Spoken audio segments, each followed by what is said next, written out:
Bueno, hoy vamos a examinar el Salmo 16 y yo tengo que decir que el Salmo 16 personalmente para mí tiene un significado especial porque es el primer salmo sobre el que yo prediqué hace casi 50 años, un poquito menos de 50 años, 40 y tantos años, pero es uno de esos textos que te queda porque en algún momento te acercaste a él y además tuviste que exponerlo. Es más, creo que es la segunda o la tercera exposición de la Biblia que yo di, de modo que hace mucho tiempo de eso y volvemos al Salmo 16. El Salmo 16 empieza con una nota, la tienen ustedes antes del inicio del versículo 1, que dice Mictán de David. No sabemos exactamente qué era un Mictán. Hay gente que intenta buscar la etimología en hebreo y cree que tiene una relación con la palabra para oro. Esto es bastante discutible, no es nada seguro, y que estaría haciendo referencia a que es un salmo especialmente dorado, especialmente valioso del rey David. Es posible, pero no hay nada seguro en eso. Desde luego, el Mictam o los Mictemim en plural eran salmos muy especiales. De hecho, en toda la Biblia aparecen media docena nada más. Es decir, de los 150 salmos, apenas media docena estarían dentro de esos Mictam y este sería uno de ellos. David, fundamentalmente en este salmo, describe en primer lugar su relación con Dios y lo hace sobre tres ejes de esa relación con Dios y luego habla de 7 consecuencias. Esto no debería extrañarles. Los que ya han tenido oportunidad de escuchar algunas de mis exposiciones en libros bíblicos recordarán cómo muchas veces el material de la Biblia está agrupado en torno a ciertos números. De pronto llegas a una sección del Evangelio de Lucas y hay 7 subsecciones que abarcan toda esa sección. O llegas a una sección en uno de los libros proféticos y hay 3 divisiones, 7 divisiones. Hay un orden que cuando lo ves detrás del libro, detrás del pasaje, te da una capacidad para poder memorizar, para poder recordar, para poder analizar. Aquí, en primer lugar, David va a definir la relación con Dios y después va a referirse a varias de las consecuencias. Hay un punto muy importante. Para David lo importante no es la religión, no es el culto, no es la ceremonia, no es la liturgia, es la relación personal con Dios. Ahora, David, por supuesto, hubiera querido construir el templo y Dios le dijo que no, porque había sido un guerrero y un guerrero no podía levantar el templo. David se molestó en trasladar el arca. No es que fuera indiferente a lo que podía ser una reunión religiosa. Participaba de ellas, escribía salmos, los interpretaba. Pero sabía que lo fundamental es siempre la relación personal que uno tiene con Dios. No estamos en una religión, no estamos en una liturgia, no estamos en un conjunto de ceremonias. Por supuesto, puede haber ceremonias concretas entre nosotros. Alguien se casa, alguien se bautiza, participamos de la Cena del Señor. Por supuesto, nos reunimos todos en un lugar de culto, pero si no hay una relación personal y profunda e íntima con el Señor, todo eso es secundario.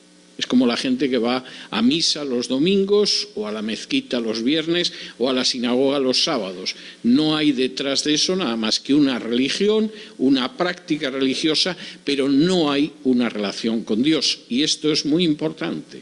Desde la primera página de la Biblia hasta la última, Dios busca una relación personal con las personas. No está buscando que la gente practique una serie de ceremonias o una serie de prácticas, busca una relación personal. Cuando Dios crea a Adán, lo primero que hace es hablar con Adán, le da una misión a Adán, le muestra cómo es la creación. Son 2 seres a una enorme distancia, como siempre está Dios, del ser humano, pero con una relación personal. Y cuando acaba la Biblia, volvemos a oír que Dios hará su tienda en medio de nosotros y que no habrá más llanto, ni dolor, ni pesar, porque de nuevo es una relación personal. Esto es muy importante. Ahora, ¿cómo define David esa relación personal? Fundamentalmente hace referencia a tres cuestiones que tienen que ver entre Dios y nosotros. Primera, Dios es el que guarda. Versículo 1, guárdame, oh Dios, porque en ti he confiado. La primera relación que yo tengo con Dios es que Dios me guarda. Ahora, si ustedes se fijan, nos pasamos la vida buscando que alguien nos guarde. Votamos a los políticos para que nos guarden. Pagamos un seguro de vida para que el seguro de vida nos guarde. Esperamos que van a llevar bien la economía para que nos guarde. E incluso contratamos una abogada y a veces tenemos resultados como los de Henry. Pero lo que David está diciendo es muy claro. En quien yo confío para que me guarde es en ti. Esto no significa que David, por ejemplo, se quitaba la espada en medio de la batalla. O significaba que no tenía cuidado. O significa que no tenemos que asegurar el automóvil. No hay nada de eso. Pero la fuente fundamental de nuestra protección, en la que realmente descansamos, es en el Señor. Y eso va mucho más allá de los resultados que podamos tener. De nuevo, Henry, no es que la haya tomado contigo esta noche, es que me lo has puesto muy fácil. Parecía que nos habíamos puesto de acuerdo. Al final, diga lo que diga un juez, haya las posibilidades que haya para que se produzca una apelación, busque lo que busque el Señor. La protección de Henry es el Señor, nuestra protección es el Señor. Y podemos intentar hacer todo bien, mantener la protección más posible sobre nuestra familia, sobre nuestra propiedad, sobre nosotros mismos, pero lo primero que dice David es muy claro: en quien yo confío para que me guarde es en el Señor. El Señor, en primer lugar, me guarda. Segundo, y esto es también tremendamente importante, versículo 2, tú eres mi Señor. Dios es el Señor de nuestras vidas. Y esto es algo tremendamente claro. Hay gente que en un momento determinado de su vida se convirtió o al menos hizo una decisión por Dios y aceptó al Señor como su Salvador y se olvidó de aceptarlo como su Señor. Pero lo que dice David es tremendamente claro. Mira, Señor, quien tiene las riendas de mi vida eres tú.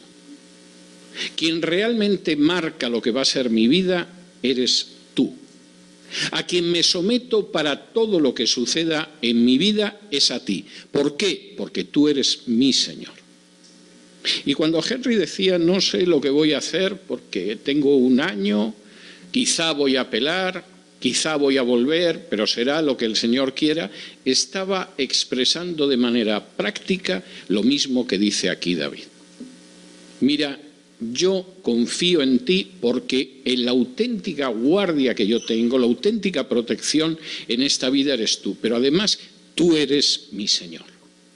Yo no te estoy utilizando como algunos utilizan a Dios, que parece que Dios es una especie de cajero automático o de caja de los deseos o de genio de la lámpara de Aladino para conseguir lo que sea. Tú eres mi Señor. Y tú eres el que decides lo que vas a hacer en mi vida. Si quieres que me quede en este país, yo estoy encantado. Si lo que has decidido, Señor, es que regrese, yo lo acepto porque tú eres mi Señor. Tú eres quien guía mi vida. Tú eres quien tiene las riendas de mi existencia. Es a ti a quien me someto. Tercera forma en que David describe a Dios, y esto es muy importante. Versículo 2, de nuevo al final, dice, no hay para mí bien fuera de ti. El auténtico bien, Señor, eres tú. No es que yo desprecie otros bienes que tengo en la vida. Yo quiero a mis padres, quiero a mi esposa o a mi esposo, quiero a mis hijos, quiero a mis hermanos, a mis amigos. Hay muchas cosas que puedo disfrutar en esta vida, porque en esta vida hay muchas cosas para disfrutar y gozar la vida de una manera sana.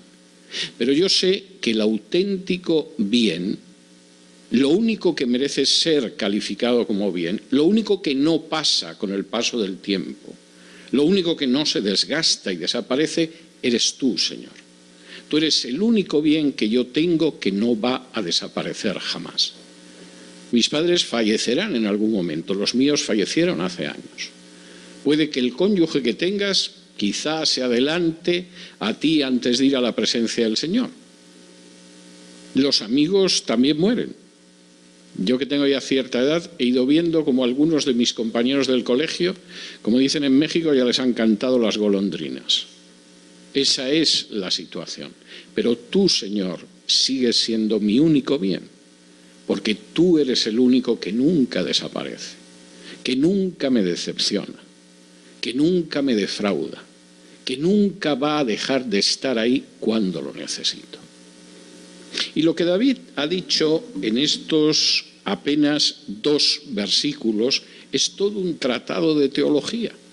Es la relación personal que yo tengo con Dios, el que me guarda y por eso puedo confiar en Él, el que es Señor de mi vida y el que además es mi auténtico bien. ¿Y qué surge de aquí? De aquí surgen 7 consecuencias. Digo el número, entonces a medida que vaya avanzando, ustedes comprenden que yo me voy acercando al final y sienten un alivio creciente, porque voy a acabar la exposición. Pero son 7 consecuencias que David establece. La primera consecuencia es la comunión espiritual, y la comunión espiritual que se amplía a otra gente. Versículo 3. Para los santos que están en la tierra y para los íntegros es toda mi complacencia. De mi relación personal con Dios, en primer lugar, arranca que tengo hermanos en la fe. Arranca que efectivamente hay gente que también está en este mundo queriendo apartarse para el servicio de Dios. Y es una gente, además, que es íntegra. Y en esa gente yo me complazco. Si no fuera por la comunión que tengo contigo, Señor, yo no habría conocido a esas personas. Si no fuera por la comunión que tengo contigo, Señor, yo no podría tener comunión con otra gente que también te considera su Señor y su protector y su único bien, su principal bien.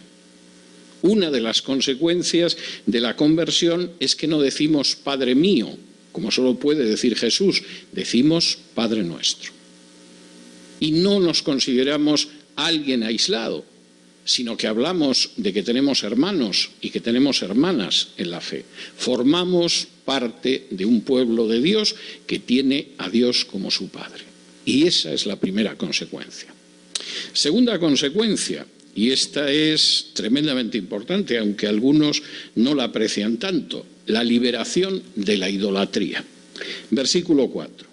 Se multiplicarán los dolores de aquellos que sirven diligentes a otro Dios. No ofreceré yo sus libaciones de sangre, ni en mis labios tomaré sus nombres. Hay otros pueblos que efectivamente viven en la idolatría. Sus labios se llenan con los nombres de distintos seres a los que rinden culto. A veces hasta puede que adoren al mismo Dios que nosotros, pero es que al mismo tiempo rinden culto a infinidad de santos, a infinidad de vírgenes, a ángeles, arcángeles, etcétera, etcétera, etcétera. Y no cumplen, vulneran el primer mandamiento, que es el que dice que no rendirás culto a nadie aparte de al Señor. Y David dice, yo no tengo ese problema. Una de las consecuencias de que yo tengo realmente una relación personal e íntima contigo es que yo no puedo rendir culto a nadie más. Es más, si ellos hacen ofrecimientos, la libación era un ofrecimiento que se hacía con leche, a veces con vino, con aceite, se derramaba un líquido que tuviera un cierto valor en la presencia del Dios. Él dice, eso en realidad es una libación de sangre. por supuesto sí, la gente ve que están arrojando un poquito de aceite, un poquito de vino, un poquito de leche delante de esa deidad a la que rinden culto. En realidad eso es como derramar sangre, es idolatría, y yo no voy a participar en ello. Me importa muy poco que vayan con estandartes y todo lo demás, que saquen a la Virgen a pasear, y la tienen que sacar a pasear, porque como esperen que ella baje de donde está y se ponga a caminar, pueden esperar siglos. Realmente esa es la situación, pero yo tengo una relación personal con el único Dios verdadero, con el único ser del universo al que se le puede rendir culto. Y como tengo esa relación personal, a mí no me van a entretener con otros seres, ni mucho menos con imágenes de madera, de metal, de piedra. Yo solo rindo culto al Dios verdadero, yo estoy libre de idolatría. Tercero, y esto es tremendamente importante, versículos 5 y 6. Mi porción en esta vida es Dios. Y me voy a detener en explicar el significado de estos versículos. Dice así: Jehová es la porción de mi herencia y de mi copa, tú sustentas mi suerte. Las cuerdas me cayeron en lugares deleitosos y es hermosa la heredad que me ha tocado. David está utilizando aquí el lenguaje de la división de la tierra de Israel. Ustedes recordarán que Israel entra en la tierra. No entran de pronto judíos que vienen de Polonia o de Rusia o de Lituania, como ha pasado en el último siglo en Palestina, sino que la gente que entraba tenía un derecho a la tierra. La tierra la había dividido Dios y la había dividido por tribus. De tal manera que el que era de la tribu de Dan sabía que tenía que estar en el territorio de la tribu de Dan. Y el de la tribu de Manasés estaba en la tribu de Manasés y el de la tribu de Judá en la tribu de Judá. Y dentro de cada tribu se dividía por las familias de la tribu. Dentro del territorio de la tribu de Judá había gente de la tribu de Judá, pero esta familia, la otra, etcétera, se les dividía la tierra. Y la tierra se dividía trazándola con cuerdas. No tenían agrimensores ni topógrafos como tenemos hoy en día, mucho menos medios para dividir la tierra haciendo un cálculo electrónico del territorio. Había que valerse de cosas tan elementales como las cuerdas. Y efectivamente la cuerda de pronto iba desde ahí hasta ahí y era un campo que uno sabía que era de este miembro, de esta familia, de la tribu de Judá. Y en esos sentidos sí se podía dividir la tierra, no entrando a saquear la tierra y agarra a cada uno lo que quiere, no. Se dividía por tribus y dentro de ella por las familias. Y se utilizaban esas cuerdas. Y a ti te podía caer dentro de la tribu a la que pertenecías, un terreno que era mejor o que era peor. Tú eras de la tribu de Judá, bueno, con un poquillo de suerte, las cuerdas te caían en un sitio donde el terreno era fértil. Con un poquito de mala suerte no era tan fértil, era pedregoso, era montañoso, como en buena parte del territorio de Judá, y entonces te tenías que dedicar a cultivar cabras. Porque las cabras comen cualquier cosa, no necesitan un gran pasto, etcétera. De sembrar poco, pero, oye, un rebaño de cabras puede ser interesante en un momento determinado. Y David dice algo que verdaderamente es muy bonito. ¿Cuál es la porción que yo tengo de herencia? ¿Qué me toca a mí? Y David no dice, bueno, pues a mí me toca un territorio que, como yo era de la tribu que soy y vengo de la familia de Isaí o Jesé, pues es un territorio en Belén, etc. No, eso no es importante. Lo importante es que la porción de mi herencia es el Señor. Que la suerte que yo voy a tener se sustenta, y la palabra que aparece en hebreo se podría traducir casi como come de ti. Yo me sustento de lo que tú me das, no de esa tierra. Y las cuerdas me han caído en lugares fantásticos, porque las cuerdas han marcado una relación que es mi relación contigo. Aquí podemos estar en la tierra de Israel, a mí me puede corresponder una parte por la familia de mi padre, se supone que está en Belén, etc. no tiene ninguna importancia. Lo que verdaderamente es importante es que mi porción en esta vida, mi herencia en esta vida, lo que me sustenta en esta vida, eres tú, Señor. A veces sentimos un deseo enorme de apegarnos a algún lugar a lo largo de nuestra vida. A veces es donde hemos nacido, es natural. A veces no es donde hemos nacido, es donde hemos ido a acabar en un momento determinado, pero allí hemos reconstruido nuestra vida, hemos prosperado y por supuesto nos sentimos muy unidos. No hay nada malo en eso. Pero lo que es obvio es que nuestro lugar de herencia, donde nos han caído las cuerdas, lo que hace que podamos decir que nos ha tocado el mejor terreno es la relación con el Señor, no el lugar en esta tierra en el que estemos. Henry, me vas a disculpar, pero es que me vienes muy bien esta noche para la exposición del Salmo. Tu lugar en esta tierra, el mejor, no es o que te quedes aquí o que vuelvas de regreso a tu país. Eso es algo que el Señor tiene en sus manos. Tu verdadera herencia es que tienes una relación personal con el Creador del universo. Y eso es algo que nos afecta a todos nosotros. Las cuerdas nos han caído en el mejor lugar. Tenemos la mejor herencia, porque esa herencia es el propio Dios y es la porción de la vida.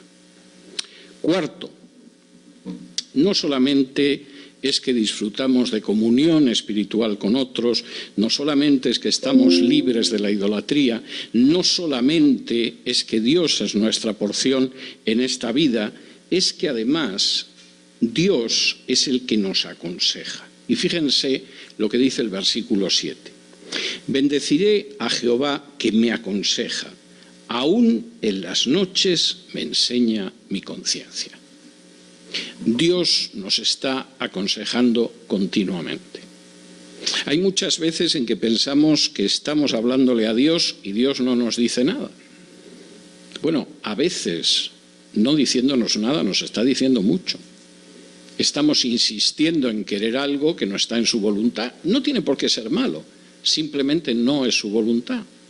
Y no vemos que nos venga. Y a veces nos desesperamos y nos sentimos impacientes. Bueno, quizá el Señor nos ha dado ya una respuesta. No, no quiero eso para ti. No es que sea malo, es que no lo quiero para ti. No en este momento, no en este lugar, no en esta situación. Y el Señor es el que me aconseja. Es el que, si yo le abro mi corazón, me dice lo que tengo que hacer. Es el que, si efectivamente yo deseo saber lo mejor para mí, me lo hace saber. Yo he tenido muchas veces la experiencia, he tenido profesional y espiritualmente, de gente que venía a darte consejo a condición de que le dieras el consejo que ellos querían oír. Cuando yo era joven, y es uno de mis pecados de juventud, ejercí la abogacía durante prácticamente una década. Había gente que llegaba para que le dijeras realmente lo que tenía que hacer, pedía un consejo legal, pero había gente que no te quería escuchar.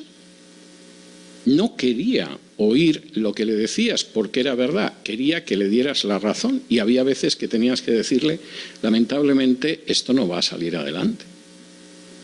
Y se lo llevaban muy mal y por supuesto no te hacían caso. Estaban dispuestos a escucharte solo cuando les decías algo que era lo que querían oír. Pero lo he visto en el plano espiritual.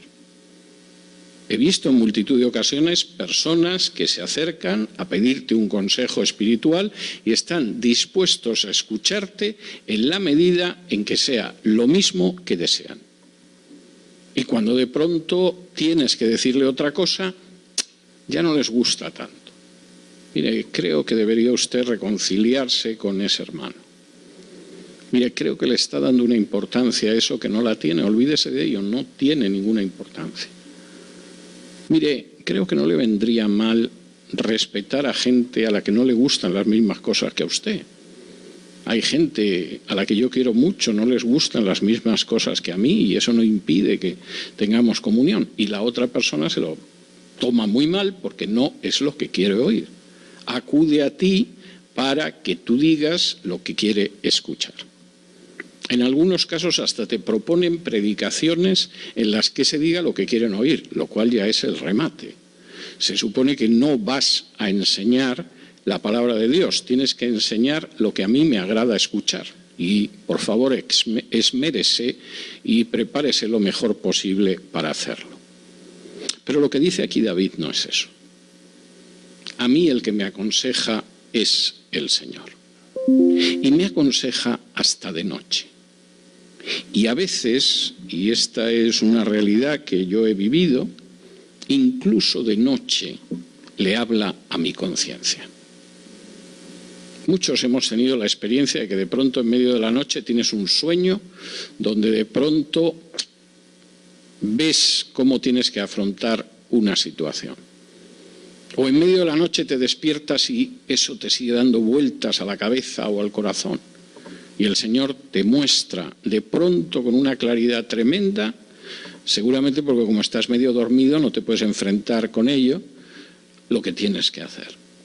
Y David dice: el Señor es el que me aconseja, y eso es verdaderamente algo que no tiene parangón. Es magnífico tener a grandes abogados como consejeros, a grandes médicos, los que inviertan en bolsa, a grandes técnicos financieros, pero no hay nada que se parezca en absoluto a tener como consejero al propio Dios. Quinto, Dios es la garantía de mi firmeza. Dice así el versículo 8: a Jehová he puesto siempre delante de mí, porque está a mi diestra, no seré conmovido. ¿Cuál es la garantía de mi firmeza? Frecuentar los sacramentos, como enseñan, por ejemplo, dentro de la Iglesia Católica. Ha habido asesinos indescriptibles que frecuentaban los sacramentos. No, no es la garantía. Y si alguien piensa que la garantía de mi firmeza pues es dar el diezmo o algo por el estilo, tiene una idea muy equivocada de lo que la Biblia enseña al respecto. Ni tampoco que te dediques a hacer cosas que aparentemente son piadosas. La única garantía de nuestra firmeza es tener a Dios al lado. Y David lo sabía. David podía haber dicho: hombre, puesto que he mejorado la fuerza militar de Israel, que con Saúl era un desastre, así acabó Saúl y acabó mi amigo Jonatán y todo lo demás, ahora con la fuerza que yo tengo no tengo que temer. No dice cosa parecida. O como he destruido las fuerzas de países de al lado y en algún caso maté a todos los caballos, esa es la clave de mi firmeza. No. La clave de nuestra firmeza es tener al Señor. Caminar a su lado, asegurarnos de que lo tenemos a nuestra diestra. Durante la Guerra Civil Americana, la guerra entre los estados, un grupo de clérigos fue a visitar al presidente Abraham Lincoln. Lincoln era creyente, era una persona que citaba de la Biblia con frecuencia, y generalmente cuando los clérigos van a ver al poder, no van a llamar al poder al arrepentimiento. Eso lo hace Juan el Bautista, Elías, etc. Pero generalmente al clérigo le gusta el calorcito del poder. Si se hace una foto y la cuelga en su despacho, todavía mejor, aunque el presidente sea un canalla. De manera que aquella gente se acercó a Lincoln y empezó a adularlo. Y en un momento determinado le dijo algo que les gusta mucho decir a los clérigos en medio de la guerra, y es vergonzoso. Dice: no cabe la menor duda, señor presidente, de que Dios está de nuestro lado. Y en ese momento Lincoln, que era muy consciente del enorme coste humano que estaba teniendo esa guerra para esta nación, dijo: señores, yo creo que no deberíamos preocuparnos de si Dios está de nuestro lado. Lo que debería preocuparnos es si nosotros estamos del lado de Dios. Y esto es algo que generalmente la gente pasa por alto. Los soldados alemanes que combatieron en la Segunda Guerra Mundial, a las órdenes de Hitler, llevaban un cinturón en cuya hebilla ponía en alemán Gott mit uns, que significa Dios con nosotros. Y efectivamente es muy fácil intentar colocar a Dios a nuestro favor y que Dios se dedique a allanarnos el camino para lo que queramos, sea bueno o malo. Pero David no dice eso. Lo que hace que yo no sea conmovido es muy semejante a lo que dijo Lincoln a aquellos clérigos aduladores. Es que yo procuro que Dios esté a mi diestra. Y si yo voy por los caminos del Señor, es que realmente mi firmeza se va a mantener.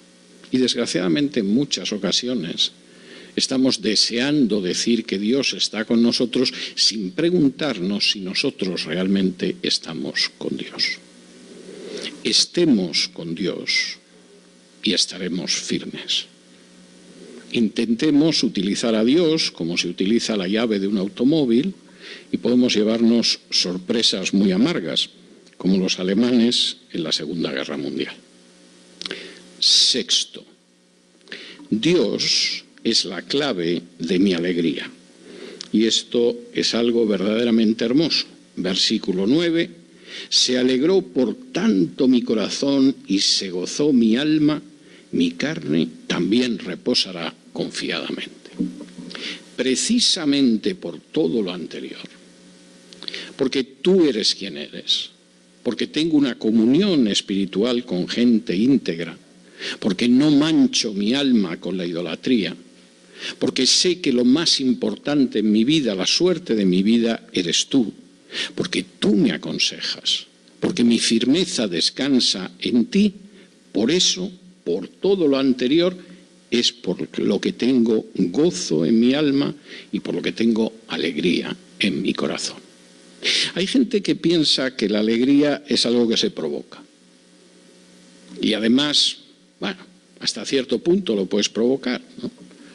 Si el domingo, en vez de predicar yo, pues viene un cómico y empieza a decir pavadas durante 20 minutos, supongo que por lo menos se van a reír más. Y efectivamente sería así. Y hay gente que podría confundir eso con la alegría.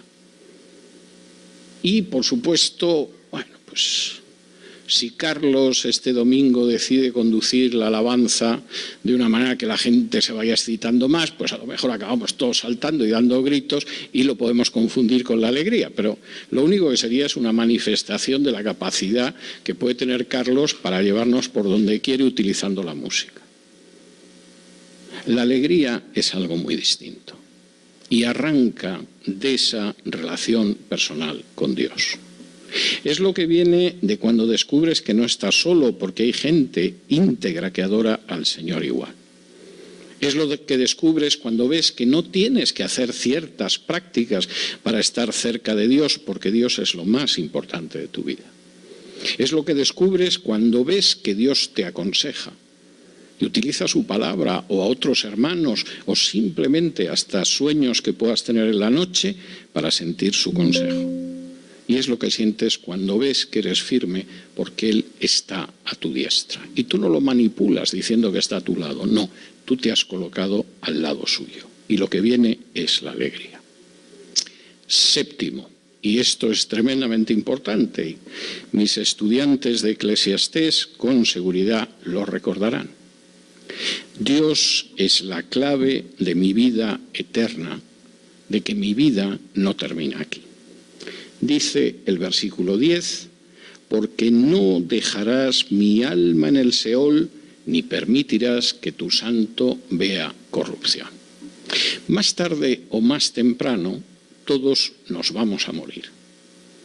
Y en el Antiguo Testamento, esa visión de los muertos, antes de que Jesús descendiera a lo más profundo de la tierra y se llevara a aquellos que habían creído, era que simplemente iban al Seol, el ámbito donde estaban los muertos. Pero la confianza de David, como de los hombres y mujeres de fe en el Antiguo Testamento, es que no nos vamos a quedar en el Seol indefinidamente. No nos vas a abandonar en el Seol. Y tú que has estado al lado de mi vida, que me has guardado, que eres mi Señor, que eres mi auténtico bien, mi consejero, mi herencia más especial, no me vas a dejar en la muerte. Cuando llegue la muerte no va a ser el final. Cuando yo exhale el último aliento no va a ser que corre en un telón y ya se acabó todo y lo que vivió, lo vivió. Como dice el autor de Eclesiastés, hablando de debajo del sol, ¿quién sabe si el espíritu del hombre va hacia arriba y el de la bestia va hacia abajo? Debajo del sol no es posible saberlo. Pero David dice, yo sé que tú no vas a dejar mi alma en el Seol. Yo sé que aquí no acaba todo. Yo sé que la muerte no es el final. Y a continuación añade una frase que ciertamente no se cumplió en David, porque dice, ni permitirás que tu santo vea corrupción. Pero esa frase, como deja muy claramente de manifiesto el libro de los Hechos, capítulo 2, y no me voy a detener, es una referencia a tu santo, al Mesías. Yo sé que no dejarás mi alma en el Seol, pero lo sé, porque tu santo no va a ver la corrupción. Y como dice Pedro en Hechos 2, cuando David escribió esto en el Salmo 16, obviamente no hablaba de él. Todos sabemos dónde está la tumba de David, dice Pedro. Y sabemos que claro que murió y experimentó corrupción. Pero el santo de Dios no experimentó corrupción. Al tercer día resucitó y mostró que efectivamente nuestras almas no iban a permanecer para siempre en el Seol. Algunos dicen, ¿quién sabe que hay después de la muerte? Nadie ha vuelto. No, Jesús volvió de la muerte. Porque como dice Pedro, la muerte no tenía fuerza para sujetarlo con sus lazos.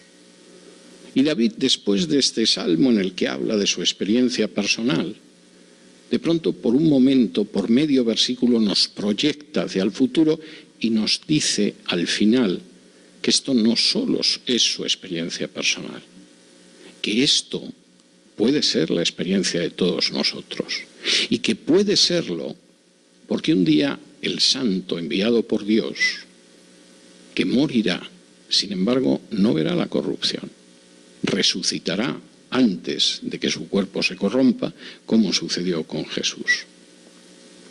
La manera en que David concluye el Salmo, en el versículo 11, es enormemente hermosa, porque David ha ido describiendo cómo ve a Dios, ha ido describiendo las consecuencias de que Dios sea así, y entonces él acaba con una auténtica confesión de fe. Versículo 11, me mostrarás la senda de la vida. En tu presencia hay plenitud de gozo y delicias a tu diestra para siempre. Fíjense en las tres afirmaciones de conclusión que hace David. Primero, tú me vas a mostrar la senda de la vida.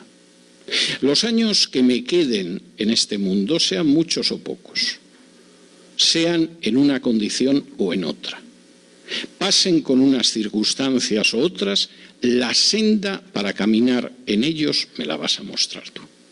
Yo no voy a andar perdido en este mundo, no voy a andar presa de la angustia, de la ansiedad, de la inseguridad, porque tú eres el que me va a mostrar no una senda, sino la senda de la vida. Yo sé que todo esto pasa ahora, Señor, pero sé que va a seguir sucediendo.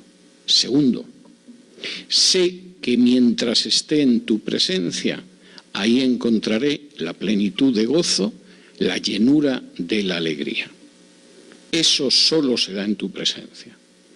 Y los que alguna vez hemos tenido ocasión de sentirnos en la presencia del Señor y sentir ese gozo especial en su presencia, sabemos que cualquier otro tipo de gozo, de alegría en esta vida puede ser muy hermoso, pero es muy inferior. Claro que lo pasas muy bien con gente a lo que quieres, claro que lo pasas muy bien viendo una buena película o leyendo un buen libro, suponiendo que te guste el cine o la literatura o quizá otro tipo de cosa, pero esa plenitud de gozo y alegría que hay en la presencia del Señor no tiene comparación y no tiene igual.